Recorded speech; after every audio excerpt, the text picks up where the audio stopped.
ကြွားပြန်လာတဲ့အဲ့တော်တစ်ပါးဖြစ်တဲ့ဟာဇရတ်ဂျွာရာဟာဘစ်မမတ်မဒါလီရှားဆပ်မာကစီရာနဲ့ကစီရာယူလို့ပြောင်းဖြစ်ပါတယ်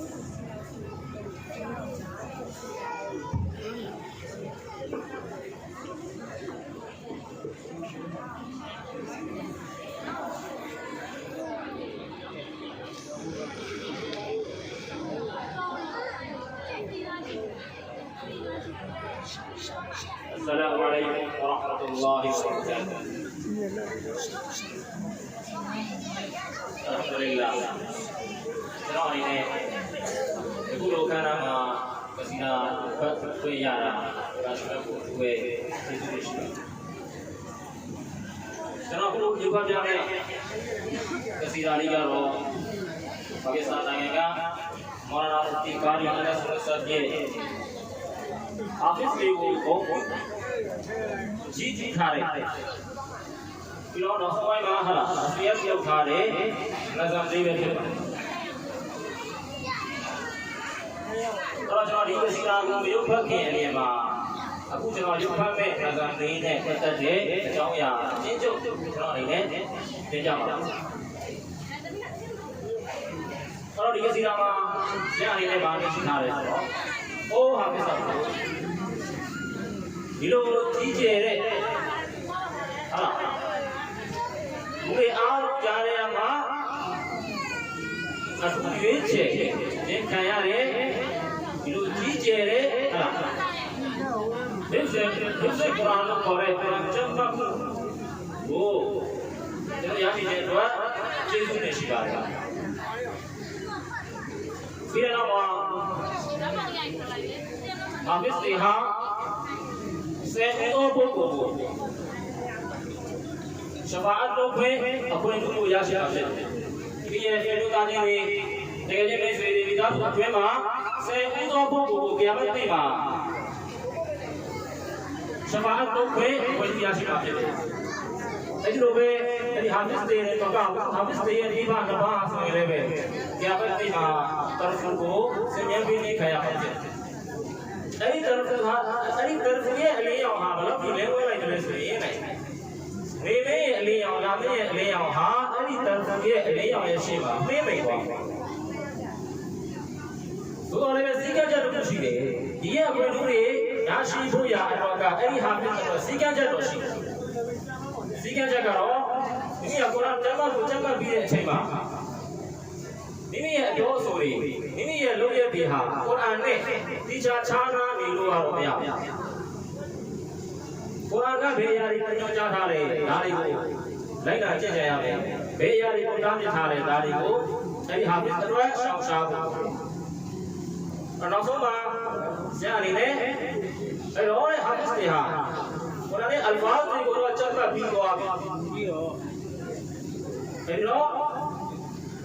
ဝိဇ္ဇာလေးတွေမှာတဲ့ကျွန်တော်ဟာအလိုက်နေမတဲ့အားလုံးကိုစုကြုံပြီးထည့်ပြီးသွား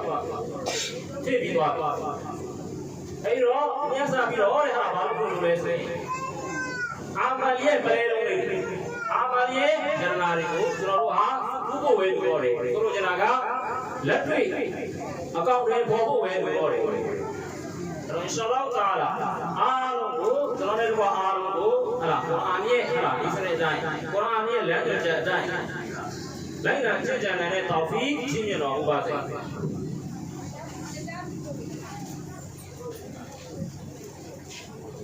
ရှားရခဲ့တဲ့အတိုင်း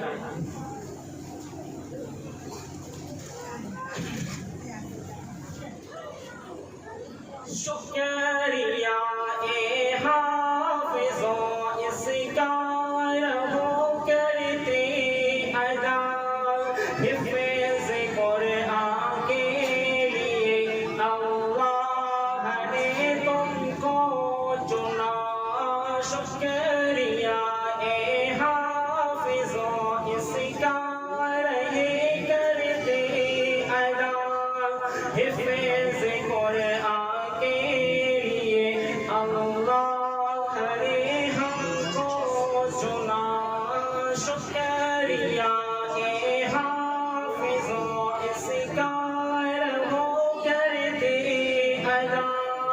हिफ़्ज़ कुरान के लिए अल्लाह ने तुमको चुना 10 अज़ीज़ों के सिफ़ारिश का तुम्हें मुझता मिला इससे बढ़कर हिफ़्ज़ कुरान का बड़ा क्या हौसला 10 अज़ीज़ों के सिफ़ारिश का तुम्हें मुझता मिला इससे बढ़कर हिफ़्ज़ कुरान का बड़ा क्या हौसला मिल गया है रब से 10 बेआसिरों को आसरा मिल गया है रब ने 10 बेआसिरों को आसरा हिफ़्ज़ कुरान के लिए अल्लाह ने तुमको चुना शुक्रिया ए हाफ़िज़ों इसका रहो करते अदा हिफ़्ज़ कुरान के लिए अल्लाह ने तुमको चुना अम्मी अब्बू को तो अल्लाह ताज कर पहनाएगा जिसके आगे चांद सूरज को गिरहन लग जाएगा शर्त बस ये है न हो कौलो अमल में फासिला शर्त बस ये है न हो कौलो अमल में फासिला हिफ़्ज़ कुरान के लिए अल्लाह ने तुमको चुना शुक्रिया ए हाफ़िज़ों इसका रहो करते अदा हिफ़्ज़ कुरान के लिए अल्लाह ने तुमको चुना शुक्रिया ए हाफ़िज़ों इसका रहो करते अदा हिफ़्ज़ कुरान के लिए अल्लाह ने तुमको चुना हिफ़्ज़ कुरान के अल्फाज़ तुमने कर दिए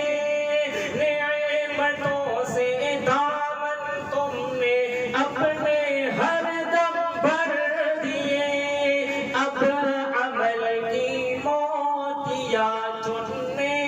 का आया मरहला अब अमल की मोतिया चुनने का आया मरहला हिफ़्ज़ कुरान के लिए अल्लाह ने तुमको चुना शुक्रिया ए हाफ़िज़ों इसका रहे करते अदा हिफ़्ज़ कुरान के लिए अल्लाह ने हमको चुना हिफ़्ज़ कुरान के लिए अल्लाह ने तुमको चुना अल्लाह ने तुमको चुना सलाम